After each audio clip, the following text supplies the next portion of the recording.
melanjutkan bahasan kita. Sekarang membahas Al-Quran surat Al-Kautsar, surat ke-108.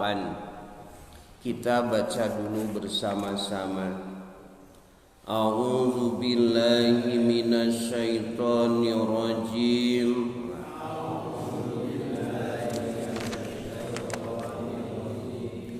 Bismillahirrahmanirrahim. Inna sesungguhnya kami a'tainaka telah memberimu Muhammad Al-Kautsar, kenikmatan yang banyak. Sholli, oleh karena itu dirikanlah salat li rabbika, semata-mata karena Tuhanmu. Wanhar, dan berkurbanlah.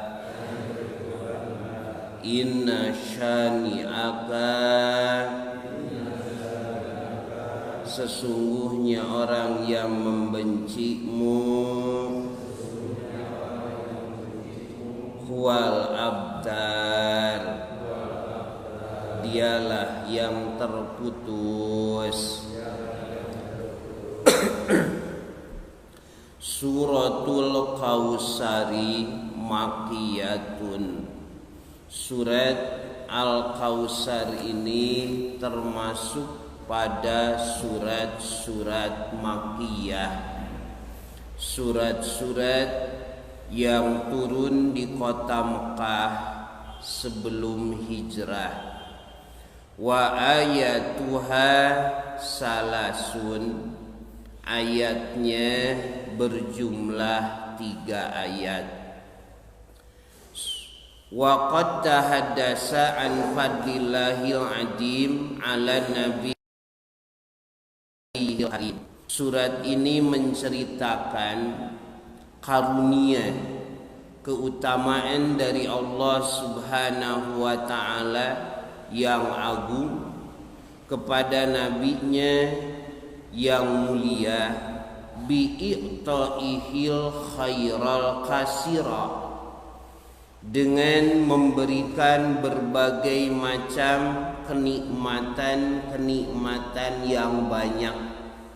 Nah, apa yang disebut dengan Al-Kautsar, kenikmatan yang banyak ini? Pertama, berbeda pendapat dan dirangkum oleh sahabat Ibnu Abbas bahwa yang dimaksud dengan Al-Kautsar adalah al-khairal kasira, segala macam kebaikan yang banyak.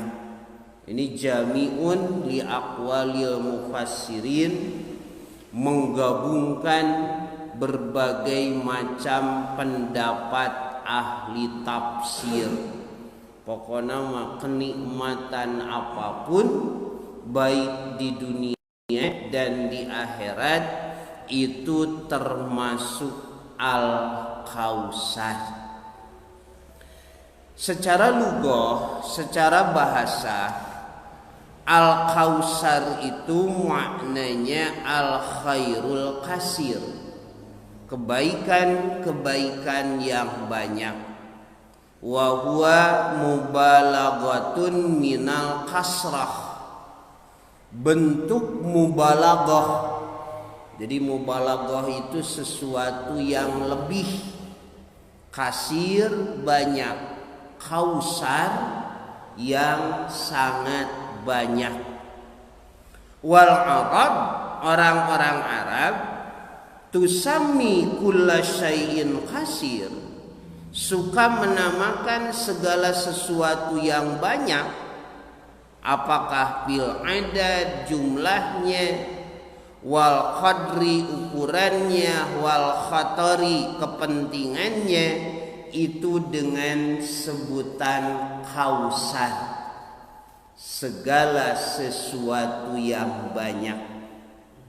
Nah, di sini Allah Subhanahu wa taala berfirman dimulai dengan kalimat inna a'tayna kal kausar. Al-khitab li Rasulillahi sallallahu alaihi wasallam. Khitabnya ayat ini ditujukan kepada Rasulullah sallallahu alaihi wasallam takriman lima qaumihi, sebagai penghormatan akan kedudukannya yang tinggi. Nahnu a'tainaka ya Muhammadu al khairal kasirah. Kami Allah telah memberimu Muhammad berbagai macam kebaikan, ad-daima fid dunya wal akhirah,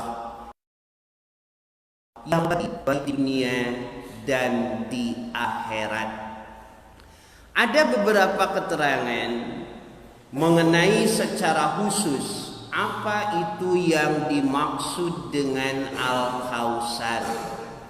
Ada yang mengatakan bahwa Al-Kausar itu merupakan sebuah sungai di akhirat yang disebut dengan Nahrul Kausar.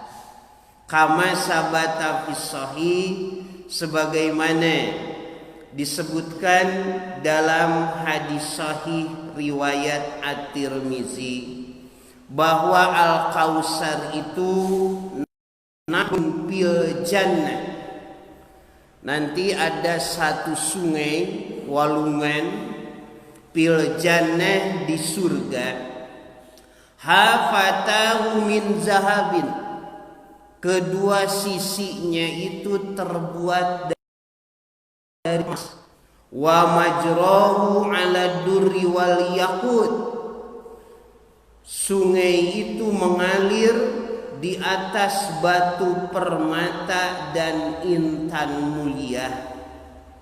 Turbatuhu, tanahnya itu atyabu minal miski, lebih wangi dibanding dengan minyak kasturi. Wa ma'uhu, airnya ahla minal asal, lebih manis dibanding madu. Wa abyadu minas salji, lebih putih dibanding salju.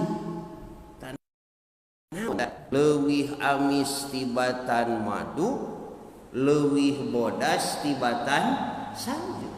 Itulah Al-Kausar. Jadi sungai di surga. Man syariba minhu syurbatan, siapa yang minum seteguk saja dari sungai tersebut, lam yadma ba'daha abadan, tidak akan haus selama-lamanya. Ini hadis yang sahih. Ada yang palsu oke. Di surga itu ada satu sungai begitu, yuqalu lahu Rajab, yang namanya sungai Rajab. Siapa yang ingin meminum air sungai, maka saumlah di bulan Rajab. Itu mah palsu, itu kadek. Itu ya sahih. Ada hadis yang lain, dalam hadis riwayat Imam Muslim dan At-Tirmizi, dari sahabat Anas bin Malik, ia berkata, Baina Rasulullah sallallahu alaihi wasallam zata yaumin baina adhurina. Satu hari, jadi siang hari kejadiannya. Ketika Rasulullah sallallahu alaihi wasallam berada di antara kami, ngariung begitu. Id ubbiya igfa'atan. Tiba-tiba Nabi itu terantuk, ngalengut begitu. Summa rafa'a ra'sahu. Nah, sudah terantuk begitu, kemudian beliau bangkit, mengangkat kepalanya, mutabassiman, sambil tersenyum. Pakulne kami kaget, kunaon cenah Nabi teh ngalengut tuluy surah seri. Ma adhakaka ya Rasulullah, apa yang membuatmu tertawa? Nepi kajiga anu bunga bahagia begitu wahai Rasulullah. Qala, kata Nabi, unzilat alayya anifan. Baru saja Jibril membawa kepadaku suratan, satu surat. Jadi di antara wahyu yang paling berat itu biasanya diterima oleh para nabi ketika waktu tidur. Tak ieu mah saking beratnya, sedang bangun pun Nabi sampai terantuk. Itu kan ketika Ibrahim disuruh menyembelih anaknya, itu ketika tidur. Jadi rata-rata ketika tidur yang paling berat itu. Begitu, makanya tidurnya para nabi itu beda dengan tidurnya manusia biasa. Dia tidak akan pernah digoda oleh setan, tidak akan pernah bermimpi mimpi yang tidak benar. Semuanya wahyu. Innamat ainahu, walaupun kedua matanya terpejam, lam tanam qalbuhu, hatinya selalu bangun. Nah, Jibril barusan datang sampai aku terantuk. Faqara'a, kemudian beliau membaca Bismillahirrahmanirrahim. Jadi bismillah pun ini termasuk ke dalam ayat Al-Quran. Jadi beliau membacanya dengan bismillahnya.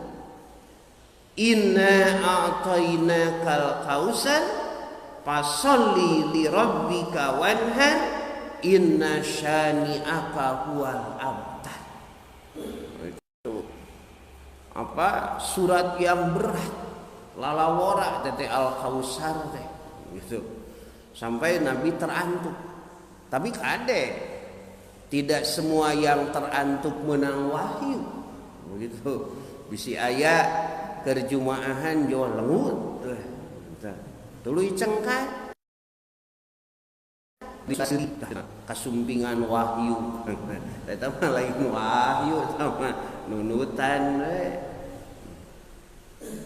Kemudian beliau bertanya, atadruna mal kausar? Apakah kalian tahu apa itu al-kausar? Kulna, kami menjawab, Allahu wa rasuluhu a'lam. Allah dan Rasulnya yang maha mengetahui. Qala, kata Nabi, Al-Kausar itu adalah nahrun wa adanihi Rabbi azza wa jalla. Satu sungai di surga yang dijanjikan oleh Tuhanku Allah subhanahu wa ta'ala. Fihi khairun kasir. Pada sungai itu ada kebaikan-kebaikan yang banyak. Satu. Yang kedua, huwa khaudun Al-Kautsar itu adalah berupa telaga. Nah, ini sabda Nabi. Jadi Nabi ada yang mengatakan Al-Kautsar itu sungai. Yang kedua, huwa haudun, kata beliau. Al-Kautsar itu sebuah telaga mati yaumal qiyamah, yang nanti semua umatku akan datang pada hari kiamat. Jadi sebelum diputuskan surga dan neraka, seluruh umat akan menemui rasulnya masing-masing. Tangka ditangtukeun bener henteu ngaku-ngaku Muhammad sebagai nabi itu. Semuanya nanti akan mendatangi telaga tersebut. Aniyatuhu adadun nujum, gelas-gelasnya untuk minum di telaga itu adadun nujum, sebanyak bintang-bintang di langit. Jadi tong sieun teu kabagean wadah. Cuman masalahnya payuh talajul abdu, ada hamba yang diusir-usir, sukon, init, jauh. Fa'aqulu, aku berkata, innahu min ummati, ya Allah, kenapa dia itu diusir? Dia itu dari umatku. Fayuqalu, maka dikatakan, innaka la tadri, sesungguhnya engkau Muhammad tidak tahu ma ahdasa ba'daka, apa yang diada-adakan setelahmu. Anjeun macana Muhammad teu apal tah kalakuan jelema ieu teh. Setelah engkau tiada, dia mengada-adakan sesuatu yang tidak engkau contohkan. Ya leuheung dina urusan muamalah mah teu nanaon, aya inovasi begitu, pembaharuan, modernisasi. Tapi ari dina urusan akidah mah, dina urusan ibadah mah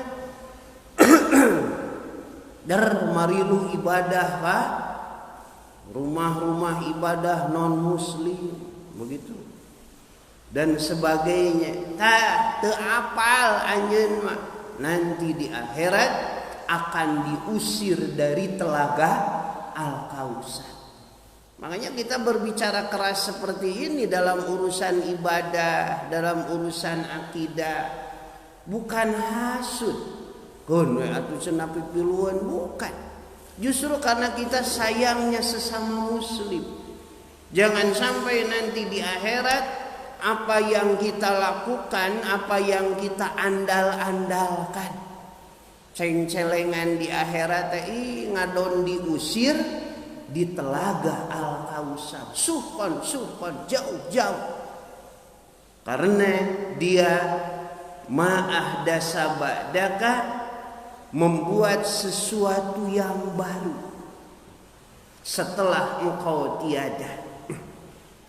Qala Abu Hayyan, kata Abu Hayyan, wa zukira fil Kautsari sittatun wa isruna qaulan. Mengenai tafsir Al-Kautsar, apa itu Al-Kautsar? Itu semuanya ada 26 pendapat. Jadi ada 26 pendapat. Ada yang menyatakan Al-Kautsar itu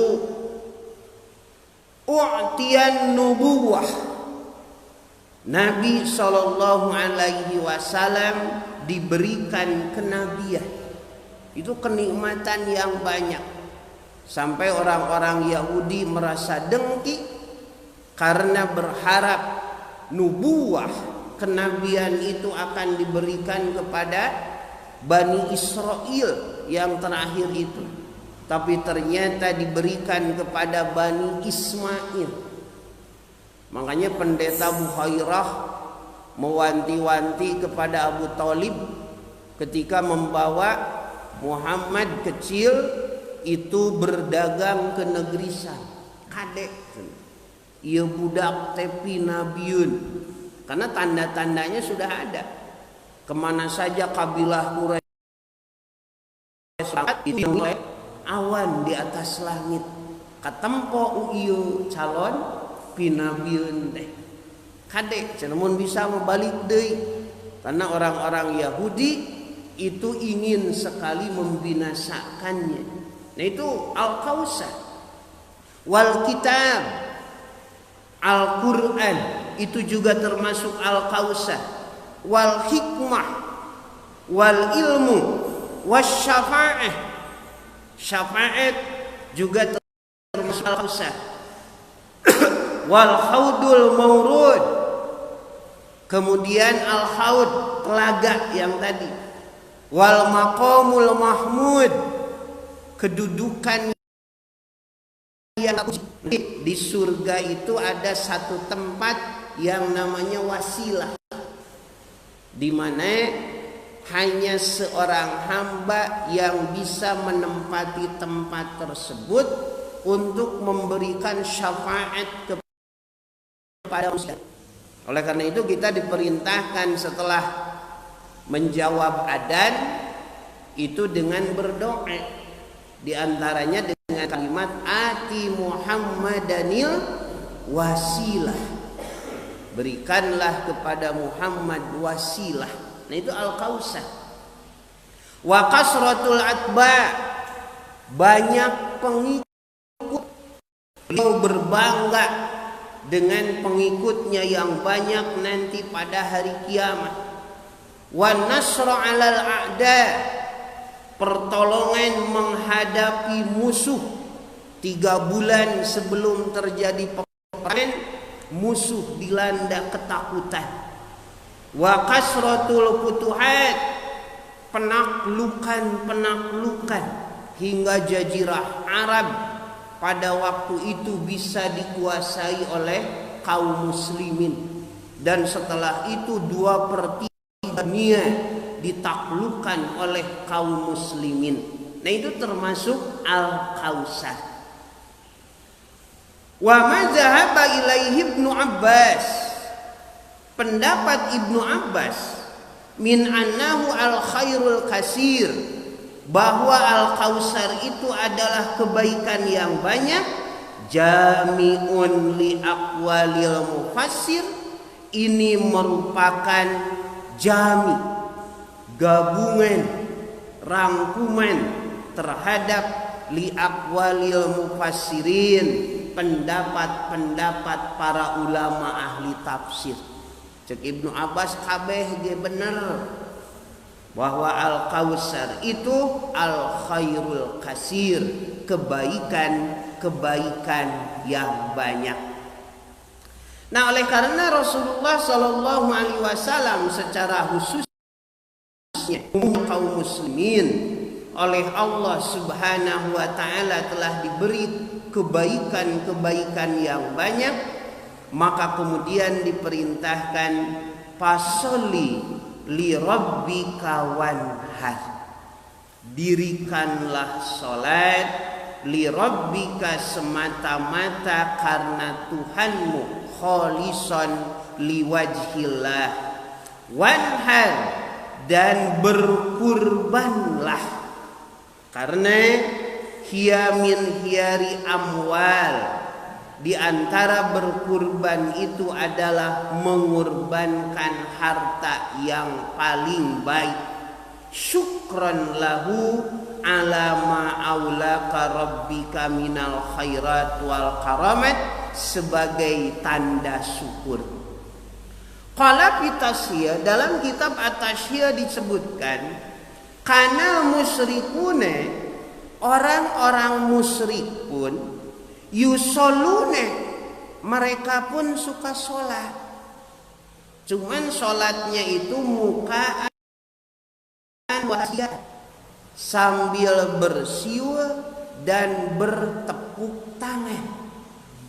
Jadi tawaf di Baitullah uryanan sambil telanjang, salat nate bari keprok jeung heheotan.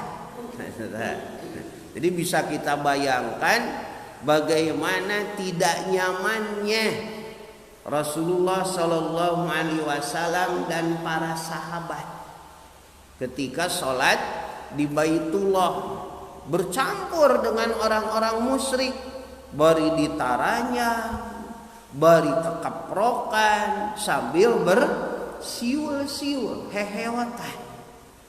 Coba Nabi bertahan. Sudah di sini saja. Begitu, tidak membuat masjid yang baru karena tadi itu ada prioritas membentuk sumber daya manusia. Baru setelah hijrah beliau membangun masjid dan membangun pasar.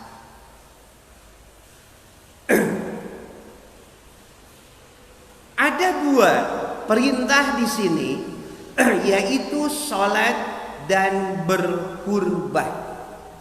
Sholat mewakili ibadah-ibadah badaniyah yang hubungannya antara diri dengan Tuhannya. Jadi ibadah ini tidak bisa diwakilkan, tidak bisa digantikan dalam situasi dan kondisi bagaimanapun. Yang kedua, kurban. Kurban itu mewakili ibadah-ibadah maliyah, ibadah harta. Nah, ini bisa diwakilkan dan bisa digantikan. Jadi seperti orang yang mengeluarkan zakat fitrah, anaknya diwakili oleh orang tuanya, sah. Kemudian mengeluarkan fidyah, kakek neneknya diwakili oleh cucunya, sah. Nah, itu namanya ibadah maliyah, ibadah harta. Nu penting aya nu mangmayarkeun. Sampai dalam kurban pun anna syatal wahidata, seekor kambing, tajzi'u anir rajuli wa an ahli baitihi, itu mencukupi untuk seorang laki-laki dan seluruh keluarganya. Wa in kanu kasirin, walau jumlah keluarganya itu banyak. Ya jangan dibayangkan keluarga di kita paling banyak 10 orang. Kalau di Arab pada waktu itu Anas bin Malik, Pak, anaknya itu, istrinya, pembantunya dan sebagainya, itu tidak kurang dari 90 orang. Saimah teh begitu, sa-RT-eun. Karena kan oleh Nabi didoakan aksir malahu wa waladahu, sing loba harta, sing loba anak. Nabi ka 80 urang begitu. Ari mencit me hiji jeung begeng deui. Nah, secara nas itu sah. Wa in kanu kasirin, walaupun jumlahnya itu banyak. Nah, ini ibadah maliyah. Ya tentu lebih banyak lebih baik. Sok atuh ada ayeuna mah nu cikal geus gawe, nu bungsu geus boga penghasilan, urang udunan beulikeun sapi, itu lebih baik. Tapi satu kambing itu sudah mencukupi. Nah, itu ibadah maliyah. Nah, tak boro-boro mere ka tatangga, incu wae teu wargeun. Nah, oleh karena itu saya lebih menganjurkan, walaupun boleh satu rumah satu kambing, alangkah baiknya untuk memeratakan sebagai syiar begitu. Sok bentuk panitia, aya pengurusnya, supaya semuanya terbagi dengan rata. Kalau satu keluarga satu kambing walaupun sah, begitu anu deukeut we anu kabagi teh nu wawuh we. Beda dengan ada pengurusnya. Hari di zaman Nabi aya panitia kurban aya. Ketua teh Ali bin Abi Thalib disuruh oleh Nabi urus dah. Karena beliau pernah berkurban dengan 100 ekor unta. Nah hebatnya Rasul mah. Nepika pernah kurban 100 onta ku sorangan. Der di urang aya pendapat. Cenah geuning Ustaz kengeng hiji sapi ku 10 urang. Nah cing teh mikir teh beuki leutik wae. Nabi mah atuh cing teh 100 onta ku sorangan ieu mah hayang ngaleutikan. Sudah yang sahih itu sapi itu maksimal 7 orang. Mun bisa mah ku sorangan hiji sapi. Mun boga leuwih 7 sapi ku sorangan teu naon. Fasholli li rabbika wanhar. Salatlah semata-mata karena Tuhanmu, wanhar dan berkurbanlah. Fayakunu zalika amran tauhid wal ikhlas, maka ini merupakan perintah dari Allah supaya mentauhidkan kepadanya dan mengikhlaskan segala amal-amalnya. Yang terakhir, inna syani'aka huwal abtar, sesungguhnya orang yang membencimu Muhammad dialah yang terputus garis keturunannya. Jadi sakumaha mulyana, sakumaha alusna, nu ngewa mah aya wae. Jadi kita jangan kaget, nah abdi teh sok kitu ikhlas, nah gitu. Tapi loba we nu ngomongkeun boro-boro urang.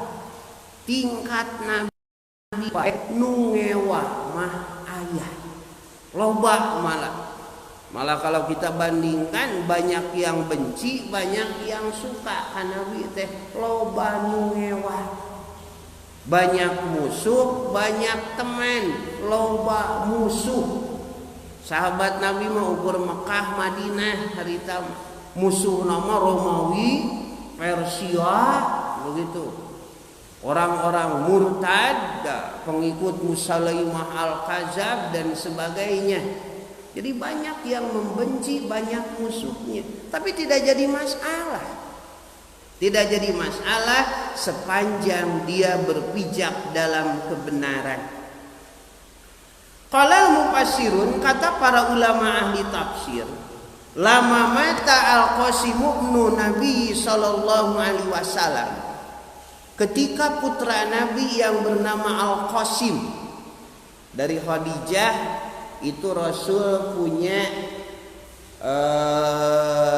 anak 2 laki-laki, Al-Qasim dengan Abdullah, kemudian 3 perempuan, 4 perempuan, Ruqayyah, Ummu Kulsum, Fatimah, dan satu lagi cuma 7. Kemudian yang terakhir punya anak laki-laki namanya Ibrahim. Nah semuanya wafat. Anak laki-laki itu wafat pada usia 2 tahun. Bermejeh-mejeh na lucu-lucunya cooeun. Nah oleh karena itu Nabi suka disebut Abul Qasim, bapaknya Al-Qasim, karena pernah punya anak namanya Al-Qasim. Ketika Al-Qasim wafat, qala Al-As bin Wa'il, seorang kedengkot musyrikin Quraisy yang bernama Al-As bin Wa'il berkata, "Da'uhu, tinggalkanlah Muhammad, tong ditutur-tutur wae. Fa innahu rajulun abdad." Karena dia laki-laki yang terputus garis keturunannya. Jadi abtar itu orang yang tidak ada pelanjut. Fa iza halaka, apabila mati, in qata'a zikruhu, tidak akan ada lagi yang menyebut-nyebut namanya.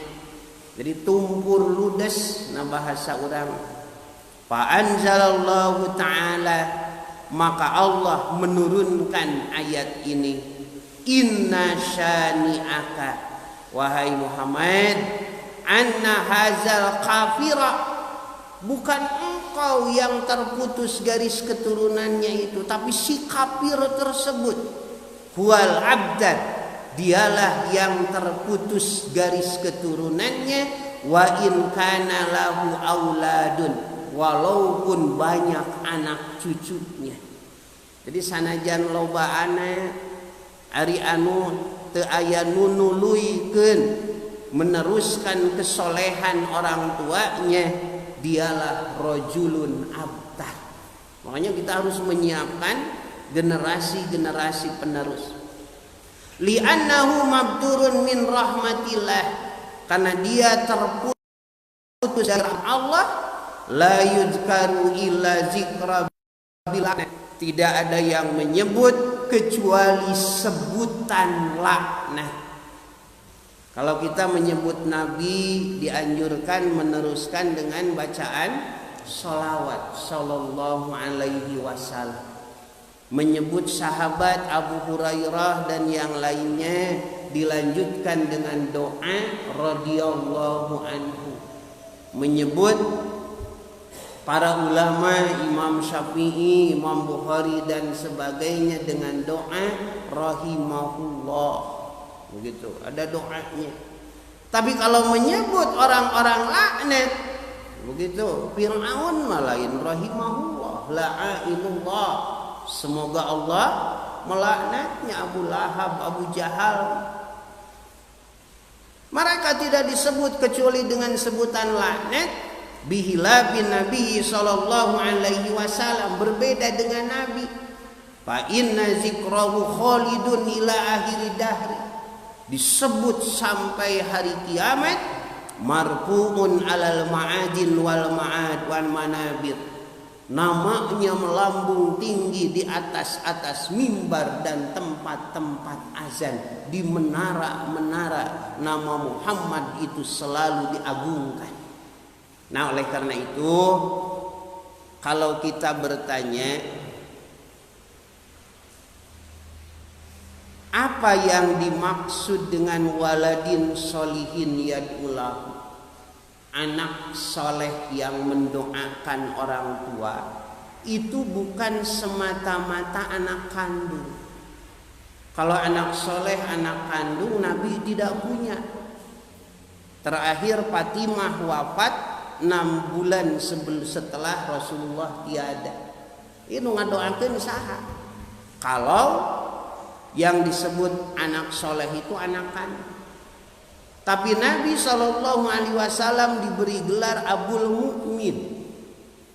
Istri-istrinya diberi gelar Ummul Mukminin. Artinya hakikatnya kita orang yang beriman, kedudukannya seperti kedudukan putra putri beliau. Kita kayak anak soleh, kita bisa anak kandung, bisa anak didik, bisa anak asuh, siapa saja yang kesolehannya kita punya andil, kita punya jasa kahesean, kasolehan eta budak, maka dialah anak soleh bagi kita. Hadirin ikhwati iman rahimakumullah, itulah sekilas mengenai tafsir Al-Kautsar. Walaupun pendek, tapi ini memiliki makna yang sangat dalam. Saking beratnya, Rasulullah Shallallahu Alaihi Wasallam pun sampai tertidur, sampai terantuk karena makna yang sangat berat dari surat Al-Kautsar ini. Sami'na wa ata'na ghufranaka rabbana wa ilaikal masir. Aqulu qouli hadza wastaghfirullaha li wa lakum. Wassalamu alaikum warahmatullahi wabarakatuh.